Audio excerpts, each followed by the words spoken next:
Minkejja tfixkil mill-Uffiċċju tal-Avukat Ġenerali, il-Qorti ordnat li fis-seduta li jmiss jittellaw bħala xhieda il-Prim Ministru Joseph Muscat u l-Ministru tal-Ġustizzja Owen Bonnici.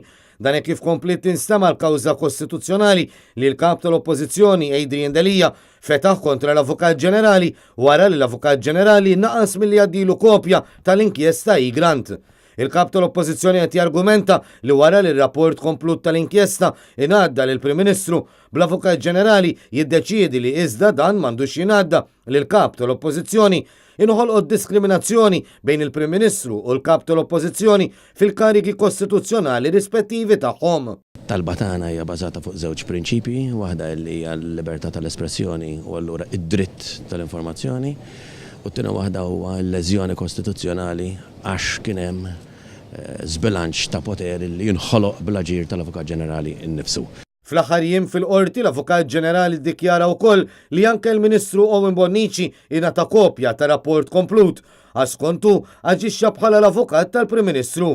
Din id-dikjarazzjoni waslet għal reazzjoni mill-Kamra tal-Avukati bil-President tal-Kamra George Kizler jgħid li bħala Ministru Owen Bonnici ma jista' qatt jaġixxi bħala avukat u anqas tal-Prim Ministru.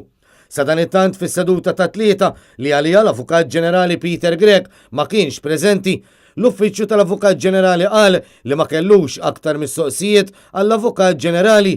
Kif f'dan il-mument li l-avukati tal-kap tal-Oppożizzjoni talbu biex fis-seduta li jmiss jiġdu l-Prim Ministru u l-Ministru tal-Ġustizzja. Din it-talba waslet għall-oġġezzjoni mill-Uffiċċju tal-Avukat Ġenerali bl-imħallef Robert Mangione jgħid fid-digriet tiegħu li Joseph Muscat u Owen Bonnici għandhom jissejħu biex jiġdu. Kuntenti ħafna llum illi għall-inqas għandna l-qrati illi jiddefendu id-drittijiet tagħna, id-demokrazija u nkunu nistgħu neġgħu l-qorti biex dak illi l-Gvern qed jipprova jżomm milli jsir effettivament ikun hemm id-drittijiet li jiġu protetti f'dawn il-qrati. Il-kawża se tkompli fit-23 ta' Ottubru.